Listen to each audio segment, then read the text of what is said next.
Dahil sa malaking pagkakautang ng kanyang ama, napilitan si Valeria na pumayag sa isang kasal. Isang kasunduang mag-uugnay sa kanya sa apo na matandang De Silva.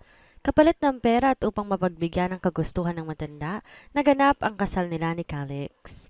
Isang kontrata ang nagsyang dalagla kay Valeria sa magulong mundong hindi niya ginusto. Subalit sa kabila ng lahat, natutunan niyang mahalin ang asawang si Calix, isang pagmamahalang hindi kailanman isinukli nito. Sapagkat may ibang babae sa puso ni Calix, si Asunta, ang unang babaeng kanyang minahal at sa pagbabalik ni Asunta, kasabay ng nalalapit na pagtatapos ng kontrata ng kanilang kasal. Dito masusubok kung saan nga ba papanig ang puso ni Calix. Sa asawa niyang si Valeria o sa babaeng una niyang minahal, isang kasal na nakatali lamang sa papel, isang kasunduang may hangganan, at isang gabing hindi kailanman dapat nangyari. 7 taon ng sekretarya si Valeria kay Calix de Silva at sa loob ng 3 taon siya rin ang naging anino nito. Sekretarya sa umaga, asawa sa papel sa gabi. Kilalang kilala niya ang lahat ng tungkol dito, mula sa paboritong kulay ng suit hanggang sa mga lihim na hindi kailanman ito inamin sa iba. Ngunit isang gabing hindi niya matandaan ang tuluyang gumulo sa lahat.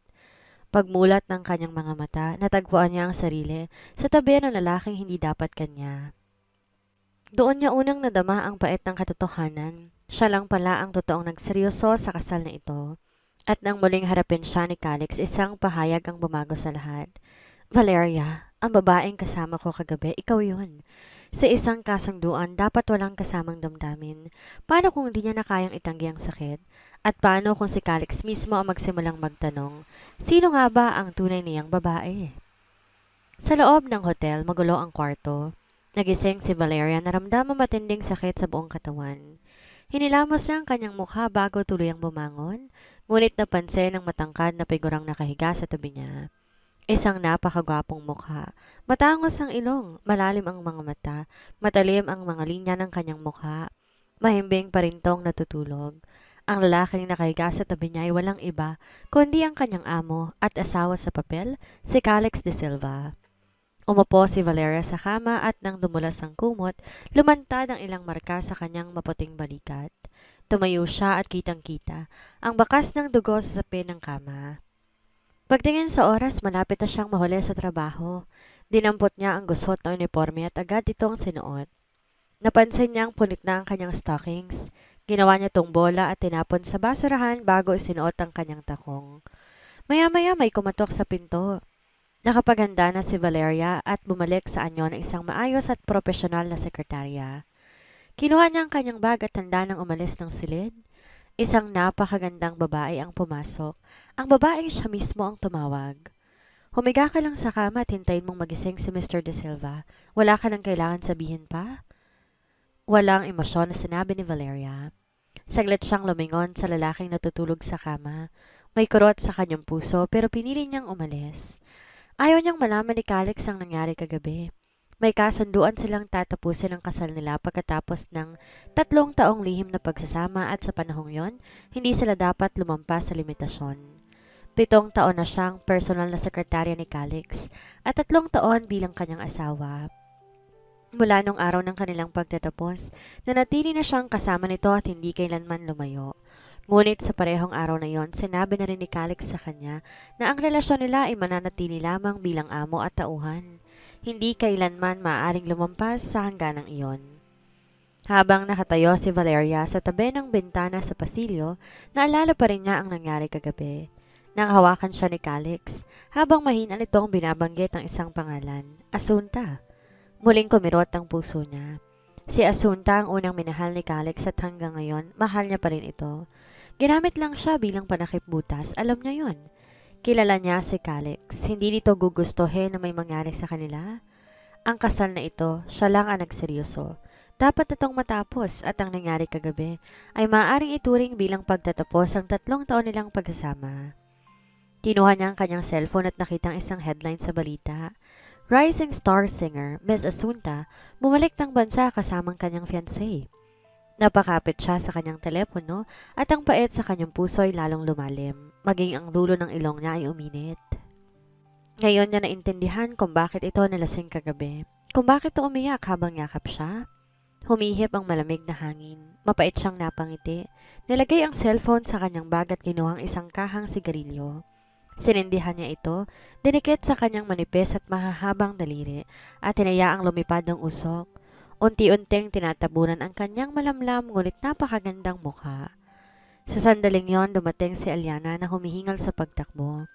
Miss Valeria, dumating na po ang suit ni Mr. De Silva. Iyahatid ko na. Naputol ang pag-iisip ni Valeria at tumingin siya kay Aliana. Sinulyapan niya ang dala nito at sinabi, "Sandali." Nag-alinlangan si Aliana.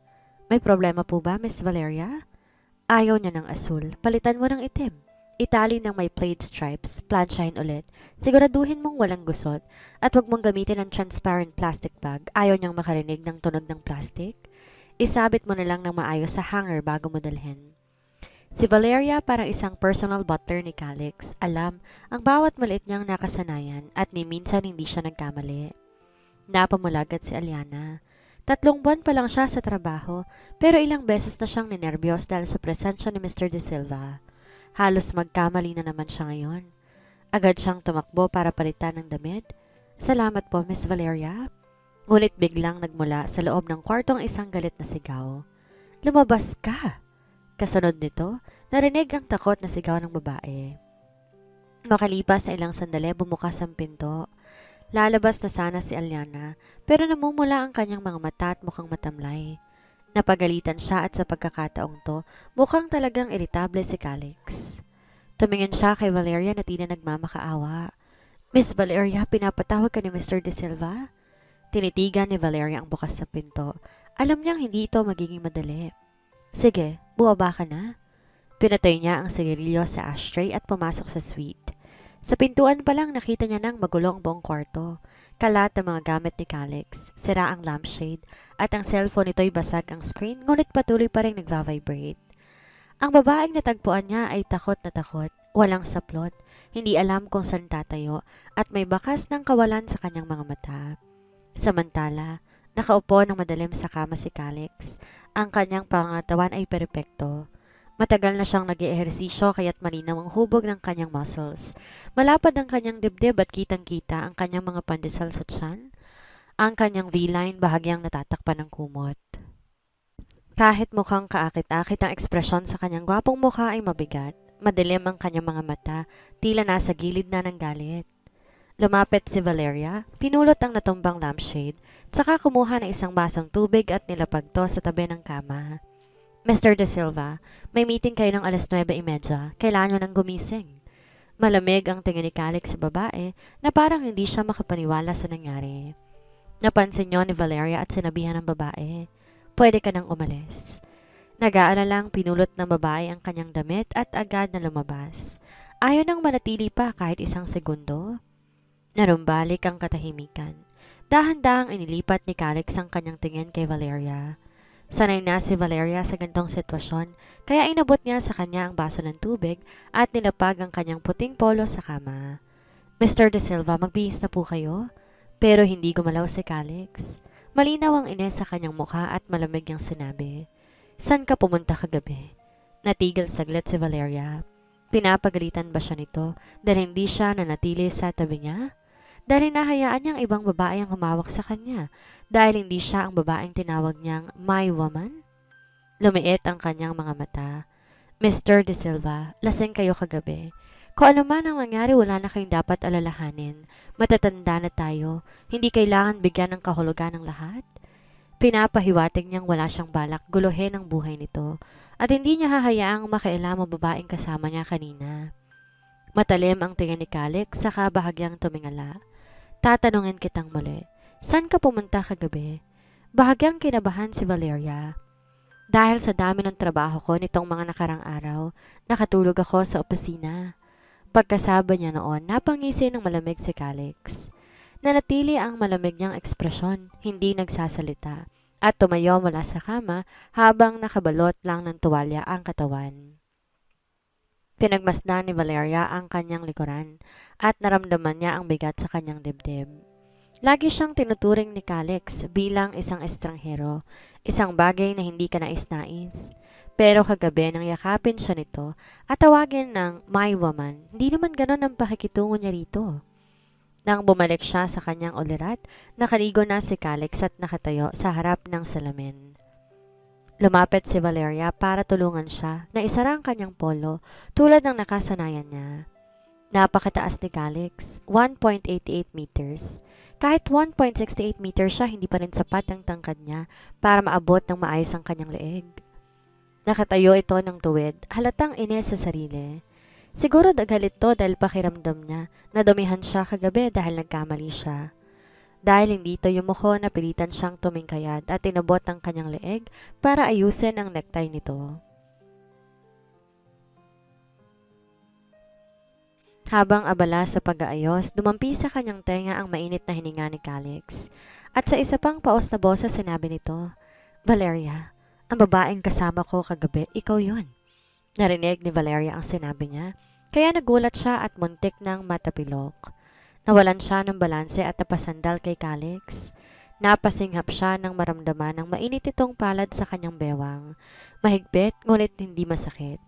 Parang kumikistap ang alaala sa kanyang isipan, ang init ng kanyang balat, ang paraan ng paghawak ito sa kanya noong gabing iyon.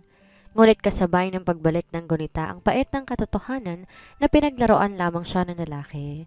Di niya dapat hinayaan ang sarili niyang mahulog sa bitag ng maling pag-asa. Pinakalma niya ang sarili, pilit na sinasantabi ang nararamdaman. At iniangat ang tingin upang salubungin ang malalim nitong mga mata. Napaka-seryoso ng titig ni Calix, puno ng pagsusuri, pagdududa at isang bagay na hindi niya mabasa. Parang kaya nitong pasukin ang isip niya at alamin ang mga lihim na pilit niyang itinatago.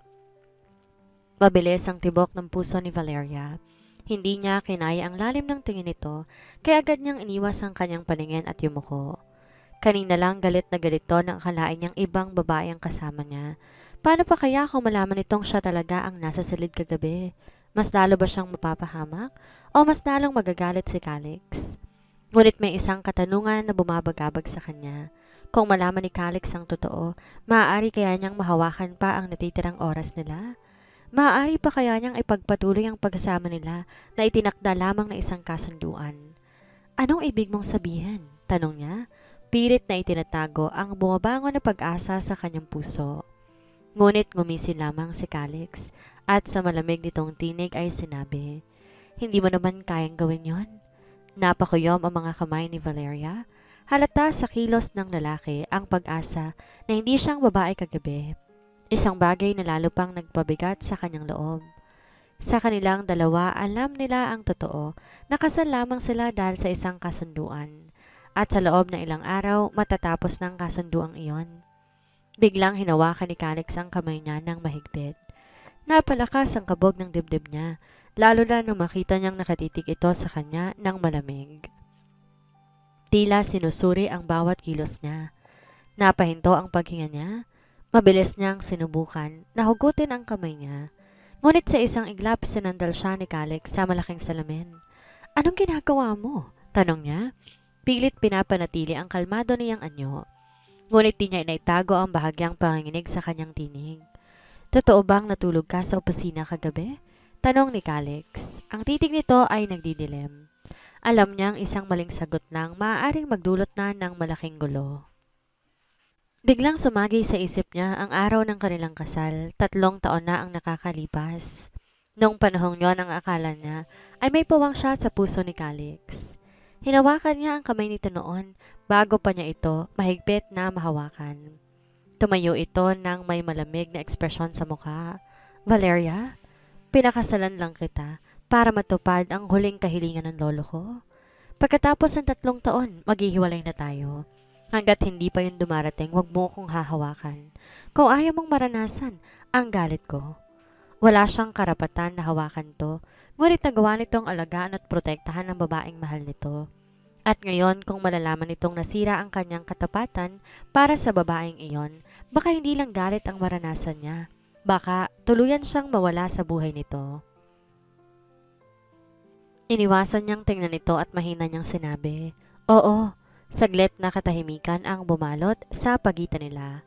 Ngunit naramdaman niya na dumapo ang kamay ni Calix sa kanyang leeg at dahan-dahang bumaba. Hindi siya makagalaw. Bawat himaymay ng kanyang katawan, tila nakikiramdam sa susunod nitong gagawin. Hanggang sa huminto ito sa pangatlong botones ng kanyang blusa. Baliktad ang pagkakabotones mo. Malamig na sabi nito. Napatingin siya sa kanyang kasuotan at napagtanto na mali nga ang kanyang pagkakabotones. Napabilis ang kanyang paghinga. Agad niyang tinabig ang kamay nito at nagmadaling inayos ang kanyang damit. Pasensya na, aniya, pilit pinanatili ang kalmado niyang tinig. Sisiguraduhin kong hindi na ito mauulit. Biglang nainis si Calix. Inatrasan siya nito at lumayo. Tumalikod ito, inayos ang kwelo ng kanyang damit at malamig na nagwika. Huwag ka nang gagawa ng ganitong klaseng pagkakamali ulit. Nakatitig lang si Valeria sa sahig. Pakiramdam niya may pumipiga sa kanyang puso. Ayaw nitong magkamali siya pero paano naman ito? Lumingon si Calix sa kanya. Ang titig nito puno ng otoridad. Anong ginagawa mo pa rito? Dapat nasa meeting ka na. Hindi niya itinaas ang kanyang ulo. Sa unang pagkakataon, sa loob ng 3 taon, tinawag niya ito sa pangalan. Calix, bumalik na si Miss Asunta? Napakurap ito, tila hindi makapaniwala sa narinig. Tiningala niya ito. Pinipigilan ang mga luhang nagbabadya na pumatak at sa mahinahon ngunit matigas na tinig ay sinabi niya, panahon na para mag-divorce tayo? Pagkarinig nito, bumigat ang tingin ni Calix. Nakita niya ang paggalaw ng ugat sa likod ng kamay nito. Saglit silang nanahimik. Hanggang sa sinabi nito sa malamig na tono, Valeria, oras ang trabaho. Gawin mo ang dapat mong gawin. At pagkatapos nun, tumalikod ito at mabilis na lumabas ng silid. Nanatili siyang nakatingin sa papalayong likuran nito. Pakiramdam nga niya hindi siya makahinga. Tahimik siyang napangiti, ngunit nang tingnan niya ang kanyang kamay, isang patak ng luha ang bumagsak dito. Sa huli, kahit ano pang tapang ipakita niya, hindi niya maiwasan na masaktan. Pero tama si Calix, hanggat hindi pa natatapos ang kasal nila, sekretarya pa rin siya nito. May trabaho pa siyang kailangan tapusin at saka kukunin na rin niya ang matagal niyang inihanda. Ang papeles ng annulment. Nakaupo si Calix sa kanyang civil chair. Malamig ang ekspresyon habang unti-unting lumalalim ang kunot sa kanyang noo. Sa tahimik na opisina, tayo ang tunog ng kanyang daliri na marahang tumatapik sa armrest ang maririnig. Di mapakali ang kanyang isip. Pilit inaalala ang mga pangyayari kagabi. May kumatok sa pinto, isang mahinhin na pagkatok ngunit sapat para guluhin ang kanyang malalim na pag-iisip. Pagpasok ng kanyang butler na si Damian, bumaling siya rito. Naghihintay sa balitang dala nito. Mr. De Silva, nalaman kong totoong natulog si Valeria sa opisina kagabi. Maingat na wika ni Damian. Saglit na nagtagpo ang kanilang mga mata, ngunit imbes na sumagot, mas lumalim pa ang kunot sa noo ni Calix. Nagsalubong ang kanyang kilay, di tiyak kung dapat ba siyang magalit o mag-alala. Dagdag pa rito, nalaman ko rin na pumunta si Miss Asunta sa hotel ninyo kagabi. Kinumpirma ang unit number ng kwarto mo sa front desk, patuloy ni Damian. Walang binago sa tono ng kanyang boses, ngunit batid niyang mabigat ang impormasyong ibinunyag niya. Napailing si Calix. Isang malalim na buntong hininga ang pinakawalan niya bago tumayo at tumapit sa bintana ng kanyang opisina. Pinagmamasdan niya ang tanawin ng lungsod sa ibaba, ngunit sa kanyang isipan ang mukha ni Valeria ang paulit-ulit na lumilitaw. Samantala, bumalik si Valeria sa bahay ng mga De Silva. Habang tinatahak na ang makalumang pasilyo, may kung anong bigat ang bumalot sa kanyang dibdib. Sa sandaling pumasok siya sa pinto, sumalubong agad sa kanya ang matalim at puno ng panunuyang boses ni Katrina. Imbes pagbutihin ang trabaho mo, anong ginagawa mo rito? Hindi nagpapalaki ng tamad ang mga De Silva, lalo ng isang babaeng walang silbi na hindi man lang magkaanak. Singhal nito, matalim ang tingin na parabang kaya nitong tagusin ang buong pagkatao ni Valeria. Sanay siya sa malupit na pananalita ng kanyang biyanan, ngunit sa kabila ng kanyang matibay na harapan, isang bahagi ng kanyang puso ang tila nabiyak. Ang pagkakaroon ng anak hindi lang naman nakasalalay sa kanya, pero sa mata ng kanyang biyanan, siya lamang ang may kasalanan. Hinayaan niyang lumipas ang ilang segundo bago siya muling huminga ng malalim. Hindi niya kailangan na patulan to. Malapit na siyang makalaya. Kinuha ko lang po ang mahalagang dokumento na kailangan ni Calix para sa meeting. Magalang niyang sagot. Pilit pinanatili ang katahimikan sa kanyang tinig. Napataas ng kilay si Katrina. Halatang hindi kontento sa kanyang tugon. Dapat, noon mo pa naman yan inihanda. Ngayon ka pa babalik para kunin? Gusto mo nang lumiban sa trabaho, di ba? Huwag mong kalimutan may utang kang 10 milyon sa mga De Silva. Kahit magpakamatay ka sa pagtatrabaho para sa anak ko, hindi mo yun mababayaran. Lalo na kung tatamad-tamad ka. Napayoko si Valeria. Pilit nilulunok ang kirot na bumalot sa kanyang puso. Bakit nga ba niya nakalimutan? Si Don Lucio, ang lolo ni Calix, ang nagbayad ng utang ng kanyang ama na 10 milyon noon. Bilang kapalit, pinagkasundo siya na ipakasal kay Calix. Isang kasundo ang matagal niya ng pilit tinatanggap, kahit alam niyang hindi siya kailanman nahigigit pa sa isang obligasyon sa buhay nito. Kaya siguro nang banggitin niya ang tungkol sa diborsyo kanina. Wala siyang nakitang emosyon sa mukha ni Calix. Para sa kanya, tapos na ang kasunduan. At ngayong tapos na ang kanilang pagsasama, dapat lang bayaran niya ang kanyang utang ng mga De Silva sa sarili niyang paraan. Huwag po kayong mag-alala. Babalikan ko po ang trabaho ko pagkatapos kong kunin ang mga dokumento. Mahinahon niyang tugon bago tumalikod upang lumabas. Ngunit bago pa siya makalayo, ay mahigpit siyang hinahawakan ni Katrina sa braso. Hindi pa kita pinapayagang umalis. May gusto ko itanong sa iyo? Madiin itong sabi. Napanunok si Valeria at marahang tumango. Ano po yon? Matalim ang titig ni Katrina na magsalita ito. Nagpa-check up ka na ba ngayong buwan? May balita na ba tungkol sa pagbubuntis mo? Ramdam niya ang panlalamig ng kanyang katawan. Pilit niyang pinanatiling kalmado ang kanyang tinig habang sumasagot. Abala pa po kami ni Calix sa trabaho, pero kapag nagkaroon ng oras, susubukan po naming mag-focus doon. Biglang nagdilim ang mukha ni Katrina at sa isang iglap, umalingaw-ngaw ang sigaw nito sa buong bahay. Ilang beses mo na yung sinabi sa akin. Kung di mo kaya, umalis ka na lang at makipag-divorce ka kay Calix. Napasinghap si Valeria.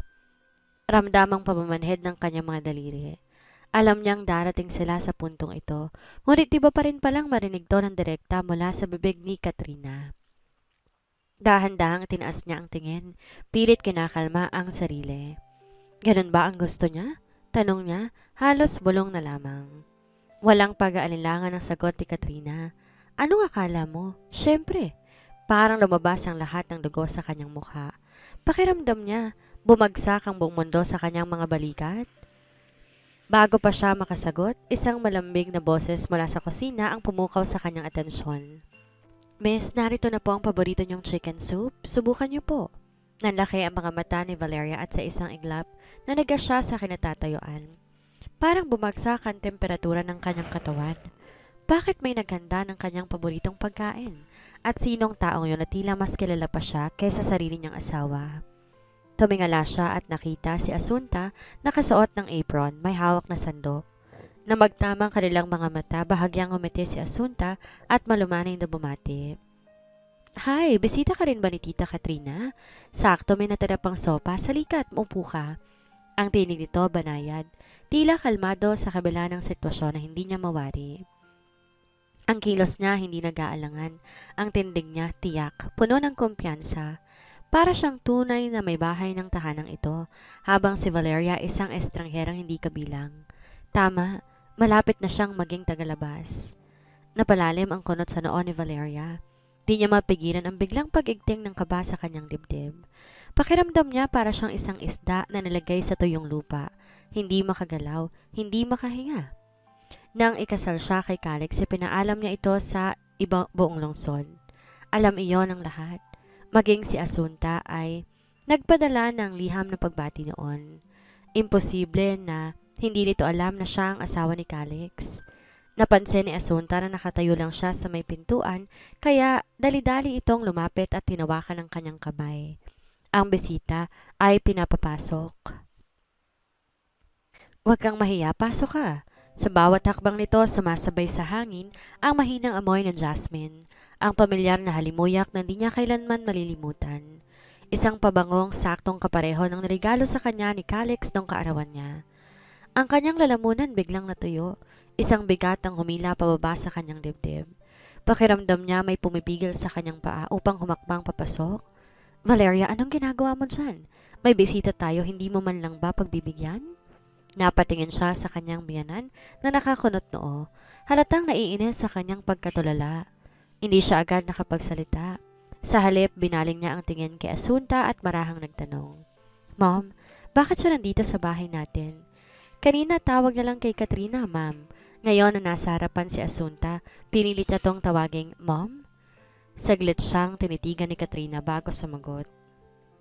Ang kanyang tinig puno ng otoridad. Bumalik ng bansa si Asunta. Siyempre gusto niya akong bisitahin. Ano? Bawal siyang pumunta rito? Saka tinanong ko na si Calix tungkol dito. Wala naman siyang sinabi. Ikaw ba may gusto ka bang sabihin? Hindi ko naman ibig sabihin na ganun. Mahina niyang sagot, bahagyang yumukho. Ah, ikaw pala si Valeria. Ngumiti si Asunta. Di kasi pinakita ni Calix ang larawan mo nung kasal niya, kaya hindi agad kita nakilala. Huwag kang magagalit ha. Nanigas si Valeria sa akin na tatayuan niya. Tinitigan ng maliwanag ng ngiti ni Asunta. Sa isipan niya nakakainis ang bagay na yon pero napagtanto niya rin. Siyempre, ba't naman ipapakita ni Calix ang wedding photo niya sa babaeng mahal niya? Bakit di mo pa pinagtitimpla ng tsaa si Asunta? Malamig na tanong ni Katrina. Tumango na lang si Valeria at walang imik na kinuha ang tsaa. Sa kabilang banda, magkasamang naupo sa sofa sina Asunta at Katrina. Masayang nag-uusap, para bang silang dalawa lang ang nasa bahay? Hindi pa nagtatagal, tinanggal ni Katrina ang apron ni Asunta at isang matamis na ngiti ang sumilay sa kanyang labi. Isang ngiting di pa kailanman nakita ni Valeria para sa kanya. Pinilit niyang isantabi ang di maipaliwanag na kirot sa kanyang dibdib. Inabot ang tsaa kay Asunta. Ngunit bago pa to makuha ng babae, naisip ni Valeria baka mapaso ito, kaya otomatiko niyang inawat ang kamay nito. Sa di niya inaasahan, biglang natulak ni Asunta ang tasa, dahilan upang matapon ng mainit na tsaa sa kamay niya. Napasinghap siya sa sakit. Ngunit bago pa siya makapagsalita, isang mas malakas sa sigaw ang pumuno sa buong silid. Ah! Napalingon si Katrina, agad na nabahala. Anong nangyari? May luhang namuo sa mga mata ni Asunta. Ayos lang po, tita, hindi naman po niya sinasadya. Pero nung makita ni Katrina ang namumulang daliri nito, biglang lumamig ang kanyang tingin kay Valeria at bago pa siya makapagsalita, isang malakas sa sampal ang dumapo sa kanyang mukha. Nanlaki ang mga mata ni Valeria. Hindi siya makapaniwala. Ramdam niya ang kirot sa pisngi, ngunit mas matindi ang hapding dumadaloy sa kanyang puso. Para siyang binuhusan ng malamig na tubig. Di niya alam ano ang mas masakit. Ang pananakit sa kanya ng biyanan o ang katotohanan na hindi siya nito kayang ipagtanggol laban sa babaeng yon. Ano bang ginawa mo? Sigaw ni Katrina. Alam mo bang ginagamit ni Asunta ang mga kamay niya sa pagtugtog ng piano? Paano kung mapinsala ang mga daliri niya? Kaya mo bang bayaran ang magiging pinsala, ha? Napapikit siya sa sakit, nanginginig ang kanyang mga kamay. Siya mismo ang nagtapon ng tsaa. Anong kasalanan ko? Lalong sumama ang tingin ni Katrina. Nahangatwiran ka pa? Dalhin niyo siya at ikulong. Agad lumapit ang dalawang katulong. Mahigpit siyang hinawakan sa magkabilaang braso. Bitawan niyo ako! Pakawalan niyo ako! Desperadong sigaw niya habang nagpupumiglas. Ngunit masyado siyang mahina. Wala siyang nagawa nang sapilitan siyang kinaladkad papunta sa isang madilim na silid. Tinulak siya sa loob at malakas na sumara ang pinto sa kanyang likuran. Di niya makita ang kahit ano, napakadilim. Nanginginig ang buong katawan niya, pinagpapawisan siya kahit malamig ang hangin. Pinaghahampas niya ang pinto pero walang sumasagot. Napaupo siya sa malamig na sahig, hinawakan ang kanyang ulo, pilit pinipigil ang mga luhang gustong kumawala. Sa labas, patuloy ang pagring ng kanyang cellphone. Abala si Katrina sa pag-alaga kay Asunta nang marinig niya ang tunog ng telepono. Na makita niya ang pangalang Calix sa screen, agad niya tong sinagot ng walang pag-aalinlangan. Hello, Calix? Sa kabilang linya, nagulat si Calix. Mom? Saglit tumigil si Calix, bahagyang naningkit ang mga mata. Nasaan si Valeria? Di nag-atubili si Katrina sa sagot. Ayos lang siya rito sa bahay. Pagkababa ng telepono, agad lumiwanag ang mukha ni Miss Asunta at sabik na nagtanong. Tita, si Calix bang tumawag? Oo, sagot ni Katrina, may bahagyang kasiyahan sa tinig. Pinapakuha niya kay Valeria ang isang dokumento. Kung di lang dahil sa trabahong yon, di sana siya nagkaroon ng pagkakataon na maging asawa ni Calix. Tinitigan niya si Asunta, hinawakan ng malambot nitong kamay, bahagyang ngumiti na may halong panghihinayang. Asunta, Kung di ka lang sana umalis noon, ikaw ang pinakasalan ni Calix. Mahal na mahal ka niya. Siguro nga ako ikaw naging manugang ko, may apo na ako ngayon. Hindi tulad ngayon, nagpapakain lang ako ng isang inahing manok na hindi naman nangingitlog. Namula ang pisngi ni Asunta. Ngunit di maitago ang kislap ng pag-asa sa kanyang mga mata. Tita, wag mo namang sabihin yan. Mas mabuti pang ikaw na lang magdala ng dokumento kay Calix. Putol ni Katrina. Mariing sinabi habang hinaaplos ang likod ng kamay ni Asunta. Siguradong matutuwa siyang makita ka ulit pagkatapos ng matagal na panahon. Nag-aalinlangan man hindi napigilan ni Asunta ang bahagyang ngiti sa kanyang labi. Sigurado ka po bang tama yan? Siyempre, at umaasa rin akong bibigyan mo ako ng apo. Biro ni Katrina, ngunit may seryosong pagnanais sa kanyang tinig. Napatungo si Miss Asunta, di sigurado kung matutuwa ba siya o mahihiya. Gayunpaman ang sinabi ni Katrina ay nagbigay sa kanya ng isang panibagong pag-asa. Ang kasal ni Calix at Valeria ay napagkasunduan lamang ng lolo ni Calix. Sa loob na maraming taon nilang pagsasama wala silang anak at alam ni Asunta na hindi ito isang kasal na puno ng pagmamahalan. Marahil hinihintay lang talaga siya ni Calix na bumalik. Sinuot niya ang kanyang sunglasses at mask upang hindi makilala at umalis sa lumang bahay sakay ng sasakyan ng Ngaya. May kaba sa kanyang dibdib ngunit mas matimbang ang pananabik niyang makita ulit si Calix. Samantala, nasa opisina si Calix. Malalim ang tingin sa laptop screen habang sinusuri ang mga dokumento. Sinilip niya ang orasan. Malapit nang magsimula ang meeting pero hindi pa rin dumarating si Valeria hanggang sa may kumatok sa pinto. Di niya nilingon ang bisita at malamig na sinabi, "Alam mo ba anong oras na?" Walang sumagot. Napakunot ang kanyang noo. Tinaas niya ang tingin at doon niya nakita si Asunta na nakatayo sa may pinto. "Calix?" Tawag ni Asunta. Ang kanyang tinig ay mahalong kaba at pananabik. Sa wakas, ang lalaki iniisip niya araw at gabi nasa harap na niya. Pakiramdam niya isa tong panaginip na hindi niya inaakalang magiging totoo. Sandaling natigilan si Calix. Mabilis siyang bumawi at iniwas ang tingin. "Anong ginagawa mo dito?" Malamig niyang tanong. Napangiti si Asunta. Pilit hinuhugot ang dating koneksyon nila. "Pumunta ako sa lumang bahay para bisitahin si tita kanina." Lalong lumalim ang kunot sa noo ni Calix. May bumara sa kanyang lalamunan at lumamig ang kanyang boses. "Sino nagpaalam sa iyong pumunta doon?" Naparanok si Asunta. Ramdam ang bigat ng mga salita nito. Alam niyang hindi siya dapat nagpakita ng biglaan, ngunit di niya naisip na ganito magiging reaksyon ni Calix. Masakit pero di niya gustong ipakita. Pinilit niyang umiti. "Kakauwi ko lang mula sa Spain, kaya natural bibisitahin ko si tita. Dinalan din kita ng isang bagay."